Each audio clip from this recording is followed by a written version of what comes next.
এবার উত্তর দিনাজপুর জেলার রায়গঞ্জ থেকে কংগ্রেসের জেলা সভাপতি অর্থাৎ মহিষ সেনগুপ্তর হাত ধরে তৃণমূলের 2700 ভোটার কংগ্রেসে যোগদান করলেন। তবে বিধানসভা ভোটের মুখেই তৃণমূলের বড় ধাক্কা।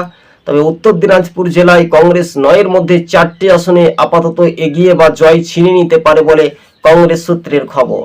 তবে দর্শক বন্ধুগণ, একেবারে রাজ্য রাজনীতিতে ভিক্টর থেকে এবং রায়গঞ্জ বিধানসভার মতো দাপটে কংগ্রেসের প্রার্থী মহিষ সেনগুপ্ত জয় কিন্তু নিশ্চিত হতে পারে। কেন তৃণমূল ছাড়লেন? তারা একসময় কংগ্রেস করতো, তাই তৃণমূল দলে কোনো রকমের সম্মানটুকু পাওয়া যাচ্ছিল না।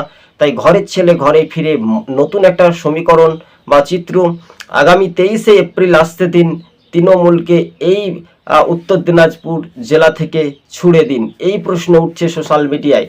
তবে 2700-রও বেশি ভোটার, আগামী দিন ধৈর্যের অপেক্ষা। ভোট হতে এখনও কিন্তু হাতে সময়টা বাকি রয়েছে। আমরা বলতেই পারি হাতে মাত্র 28 দিন টাইম রয়েছে। তো আজকের দিনে রাজনৈতিক যে সমীকরণ সেটা কিন্তু পাল্টে যেতে পারে। তাই উত্তর দিনাজপুর জেলায় ভিক্টর থেকে আলী ইমরান রমেশ ভিক্টরের জয় হাওয়া কিন্তু গড়ছে। কিন্তু এবার কিন্তু রায়গঞ্জ থেকে ফের খোদ তৃণমূল ছেড়ে কংগ্রেসে যোগদান।